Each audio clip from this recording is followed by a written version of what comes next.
Bien, muy buena tarde para todos y todas, dando continuidad a la sección pasada, en donde abordamos colectivamente el ensayo Notas sobre la inteligencia americana de Alfonso Reyes. Quiero entonces ahora sí entregar lo que es la presentación de lo que también considero yo es una lectura, una posibilidad de lectura sintética de la significación que este ensayo de 1936 representó y sigue representando para la tradición del ensayo latinoamericano. Alfonso Reyes significa mucho también como ensayista, como intelectual, en la medida en que con su texto lo que un poco viene a decirnos es justamente esto que ya está anunciado en el título la semana pasada y que nuestra compañera Geraldine de algún modo intuyó, y es esa suerte de mayoría de edad latinoamericana en relación con Europa y el mundo, ¿no? Recordemos que es una época en la cual, si se habla de inteligencia americana, esa inteligencia americana muchas veces se subestima, no se escucha. Pensemos un poco en el hecho de que el paradigma logocéntrico, eurocéntrico prima bastante, al igual que lo anglosajón en el caso de gran parte de Estados Unidos. Y pues es una época en la cual Alfonso Reyes está no solamente levantando la mano, sino también levantando la voz para que haya una suerte de tú a tú. Y a partir de allí, claro que sí, hasta hoy podamos ver esa tensión en ese tú a tú entre las distintas inteligencias, entre comillas, de las cuales es importante mencionar hoy en términos de lo de colonial. Entonces, la consideración tiene que ver también con el hecho de que esta lectura de algún modo está orientada por una de las dialécticas que ya trabajábamos en clase respecto a esa suerte de diálogo interesante entre la representación artística del ensayista como intelectual y la representatividad política, en el sentido de que como ya vemos con Said y otros, la palabra situada del ensayista, motivada por, digamos, una, una motivación íntima, personal, desde su yo hermenéutico, tiene un anclaje a partir del yo crítico en un espacio social. Creemos que eso es lo que representa el ensayo reyesiano, ¿no? Entonces, me parece importante ver aquí, en el fondo, a Alfonso Reyes en la famosa capilla alfonsina que se conserva en Ciudad de México, como por ejemplo uno puede, en esta aproximación interpretativa, tal vez analítica, siempre empezar hablando de lo que es el ensayista, lo que fue el ensayista, por lo menos en términos sintéticos. Y hay que decir que Alfonso Reyes Ochoa, que nació justamente en México, en 1889 y falleció en 1959. Fue hijo de un militar que participó en la Revolución Mexicana de 1915 en adelante, pero eso no fue motivo para que en un momento determinado Alfonso Reyes criticara algunos aspectos de la Revolución Mexicana. Fue poeta, fue ensayista, fue cuentista, se conservan también dramas escritos por él.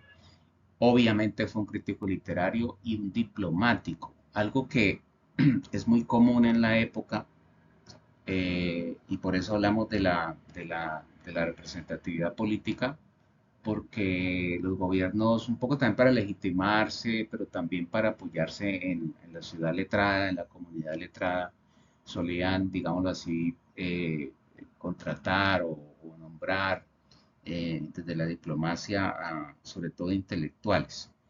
Me parece también importantísimo observar o por lo menos mencionar que dentro de la faceta crítico-literaria, Alfonso Reyes tiene por lo menos dos libros que son claves para nosotros estudiosos de la literatura, que es La experiencia literaria, que es un breviario publicado por Fondo de Cultura Económica de México, y El deslinde, que es un texto que justamente yo aquí puedo presentarles, en función de que este libro de teoría literaria de 1944 ya trae a cuento la famosa definición sobre ensayo que Reyes plantea. El ensayo género mixto, centauro de los géneros, responde a la variedad de la cultura moderna, más múltiple que armónica. Y en esa medida, esas dos líneas, repito, van a dar la pauta para que mencionemos al ensayo como el centauro de los géneros. Bueno, algunas autoras han hablado de las centauras, ¿no?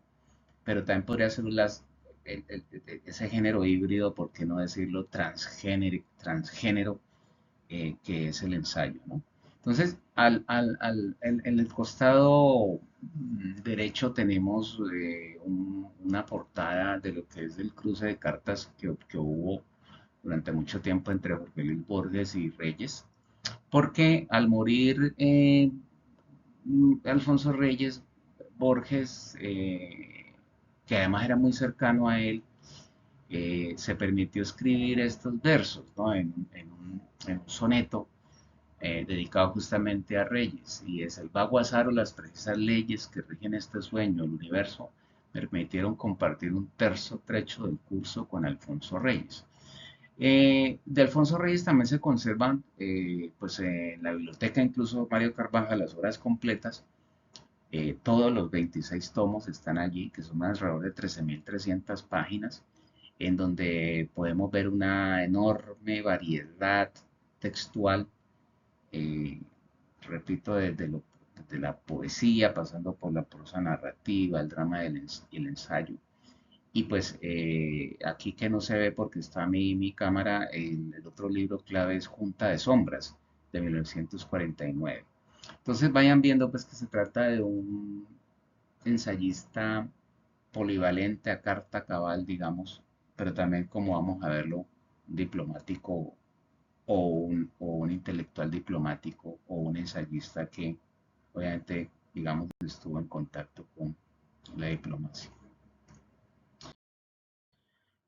Ustedes dirán, bueno, ¿por qué aquí esta imagen como tan rara, como tan mm, de un grupo por allá de los años 20 o 30 y haciendo ese gesto evidentemente fascista? Y es porque arriba tenemos a Reyes con su perro, que lo acompañó durante mucho tiempo. Estos personajes, digamos, entre los cuales destacamos aquí a un personaje de la vanguardia italiana, que es Marinetti, están justamente en el sitio donde luego va a aparecer en ese mismo momento y hora Alfonso Reyes. Quiero decir, esto es exactamente Buenos Aires en 1936. Se trata de un grupo de italianos de la vanguardia futurista liderada por Marinetti, que es quien está ahí en el círculo. Marinetti, como su grupo vanguardista, en los cuales hay hombres, mujeres, eh, pues proponen una revolución poética bien interesante en términos de darle cabida a los ecos y los ruidos de la modernidad en la poesía, como fue gran parte de la vanguardia poética a nivel mundial. Hablamos un poco del surrealismo, pero también del estridentismo mexicano. El creacionismo también un poco tiene que ver con esto de ponerse al día o poder sintonizarse con el sensorium moderno, eh, digamos, una revolución poética dentro de cada manifiesto de la vanguardia. Entonces, ¿qué sucede? Este es un poco la representación de la inteligencia europea que va a participar en el mismo escenario donde va a leer Alfonso Reyes sus notas sobre la inteligencia americana. Este fue efectivamente un ensayo leído en Buenos Aires, en lo que fue la séptima conversación de la cooperación intelectual internacional, que sucedió ahí en Buenos Aires como ciudad cosmopolita, tal vez una de las, en ese momento, ciudades más cosmopolitas de América Latina, al lado de Ciudad de México y de La Habana. Allí se encontraron distintísimos intelectuales, incluso Baldomero Saníncano se dice que estuvo también allí, ensayista colombiano, Y Reyes ya era en ese momento embajador en Argentina, embajador de México en Argentina, lo fue por dos periodos, dos veces.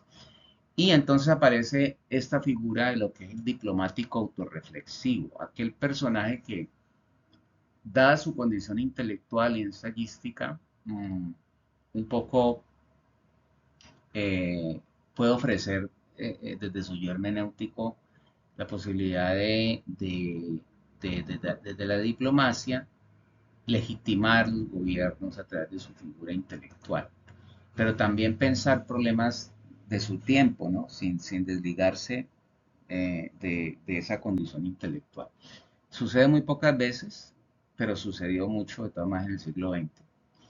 Y entonces Beatriz Colombi, que es una teórica, dirá que se trata, nota sobre la inteligencia americana, de un ensayo sobre la función de los intelectuales americanos y una proclama de paridad intelectual de América respecto a el mundo occidental. O sea, miren que allí hay una proclama de paridad, repito que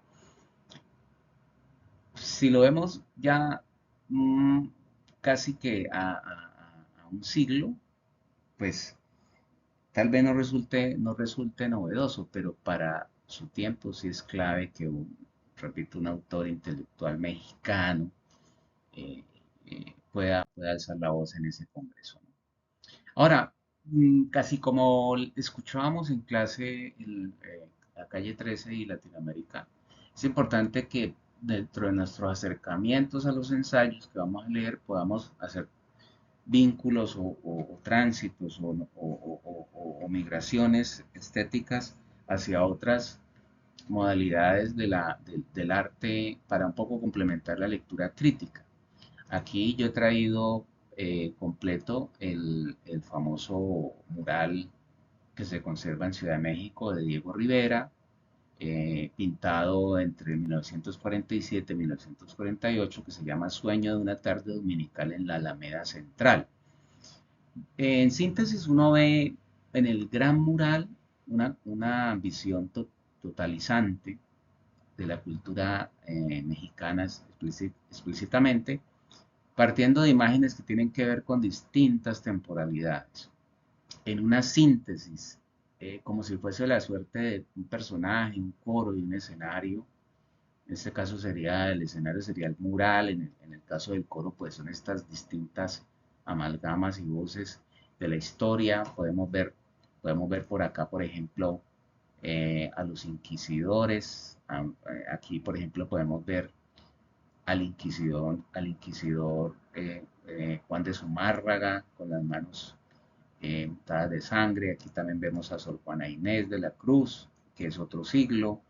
Vemos lo indígena representado pues en el pícaro, vemos la colonia, vemos a la muerte, la Catrina, ¿no? Incluso vemos a la misma Frida y a Diego Rivera pequeño. Si ustedes ven en internet y pueden seguir el mural, van a observar que hay otras interpretaciones, ya tiene que ver más de pronto con lo que fue el viejo revolucionario, el lobo del futuro, que representaría el futuro, y acá las tropelías de la revolución, junto con, repito, lo indígena como raigambre, ¿no? Entonces, he traído a colación este mural porque en muchos sentidos puede dialogar con lo que está planteando Alfonso Reyes o lo que ya había planteado Alfonso Reyes, fíjense, 10 años antes, o sea que estamos hablando de un sensorium del momento para, repito, en esa voluntad de síntesis que tiene el mural totalizante, abarcar en la medida de lo posible toda la historia de lo que es México, ¿no? Con distintos personajes y distintas temporalidades.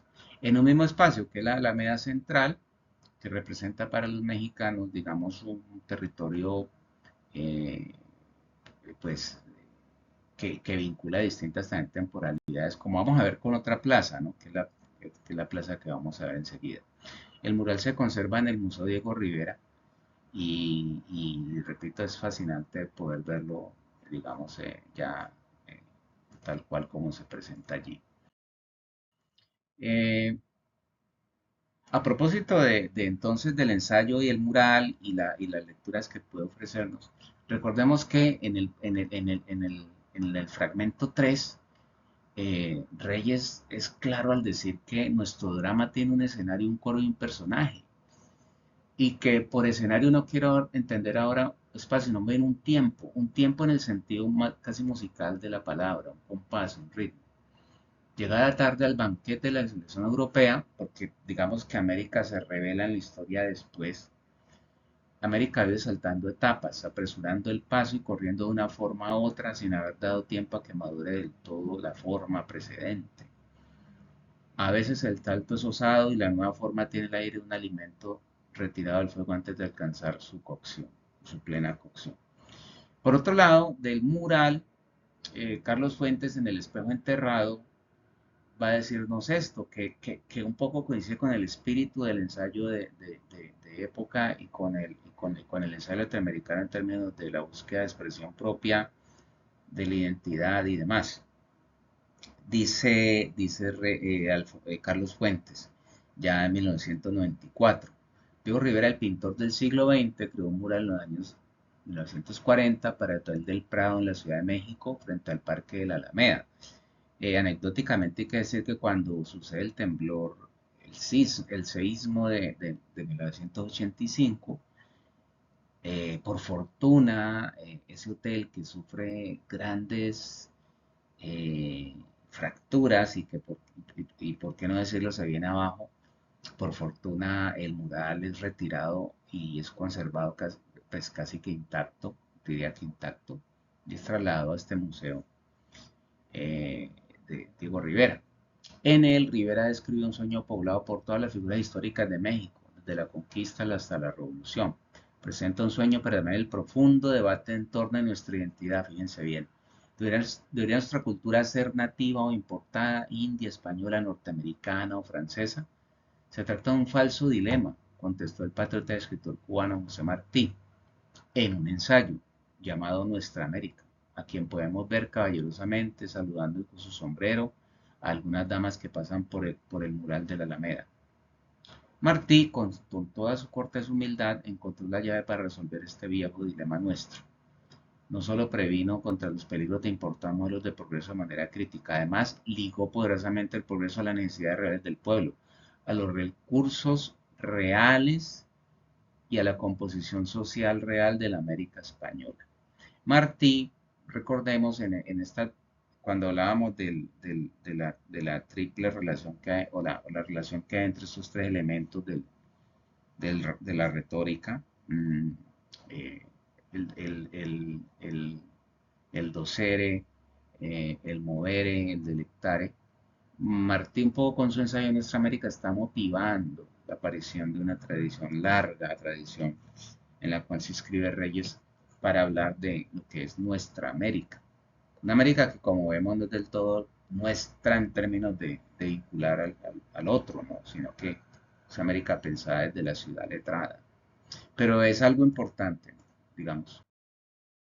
Ahora, aquí en la imagen vemos nuevamente Ciudad de México, pero entonces aquí vemos la Plaza de las Tres Culturas en la zona de Tlatelolco, en Ciudad de México, en donde justamente estaban presentándose lo indígena en las construcciones ancestrales, la catedral construida efectivamente y conservada, construida por los españoles, y el edificio moderno, ya con ese estilo de los años tal vez 40, 50, 60 del siglo XX, a propósito de cómo hay una triple temporalidad aquí, ¿no? Una síntesis y en este espacio una temporalidad interesante.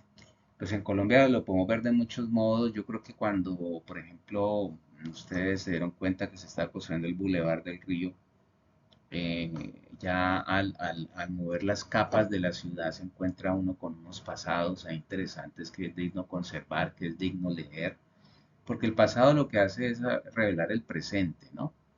Y es Reyes también tratando en el espíritu de Tlatelolco, tratando de hacer esa síntesis poética casi en la prosa de su ensayo, ¿no? La primera conclusión a la que podemos ir llegando es que el ensayo alfonsino manifiesta una subjetivización de la materia verbal, pues representa la toma de palabra situada del intelectual latinoamericano, con su yo, su nombre, en la dialéctica del yo y el espacio público, ante sus pares europeos, para revelar y defender en diálogo cara a cara el lugar de América en la civilización occidental contemporánea. Es importante ver cómo entonces desde su propia motivación íntima él quiere tomar la palabra como intelectual, situar esa palabra en un momento determinado y poder, digamos así, dialogar con estos intelectuales que, repito, tenían la batuta, ¿no? En su momento. El ensayo también propone una manifiesta voluntad de estilo que insiste en la antropomorfización y metaforización como procesos de figuración simbólica de América Latina como entidad racionalmente dotada para la actuación civilizada en el tiempo presente. América, oído, hasta gran parte del 19 y, y buena parte del 20, América es la barbarie. América es el otro, el que hay que adoctrinar, al que no se le entiende el lenguaje porque no habla muy bien lo nuestro, al que hay que imponerle el libro, hay que imponerle la cultura, entonces aquí Reyes apelando a distintas tradiciones, pero obviamente preso aún de su condición de ciudadano de la ciudad letrada, dice no, eh, no nos han escuchado del todo, aquí venimos a sentarnos y téngannos en cuenta como un par más, digamos, como un igual para Europa. Bueno, y también está aquí el hecho de que el discurso ensayístico en Reyes responde muy bien a la idea de la mediación simbólica entre ensayo y conocimiento, porque problematiza axiológicamente el concepto de inteligencia, que en la denotación es la capacidad para entender y comprender, a la vez que una facultad para resolver problemas. Pero Reyes simbólicamente, en la función simbólica del ensayo, lo eleva también a, digámoslo así, una transformación que representa para la ciudad letrada esa inteligencia, ¿no? La inteligencia letrada, que es una de las condiciones de inteligibilidad del intelectual y el ensayista latinoamericano de su tiempo.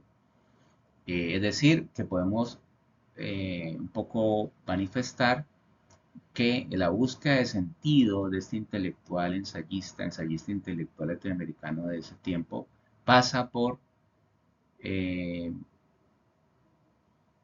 o como condición de inteligibilidad, pasa por su compromiso ante la inteligencia americana, ¿no? Y como cuarta conclusión, podemos decir que en su modo simbólico de ver lo social, redefine a América como un continente que ha llegado a la mayoría de edad, tras un ardor de pubertad, siendo además un personaje, ese ciudadano universal que recobra su valor en la improvisación, la heterogeneidad, el internacionalismo y la actitud de síntesis. América, en todo caso, aquí en el ensayo se propone como lugar de la utopía.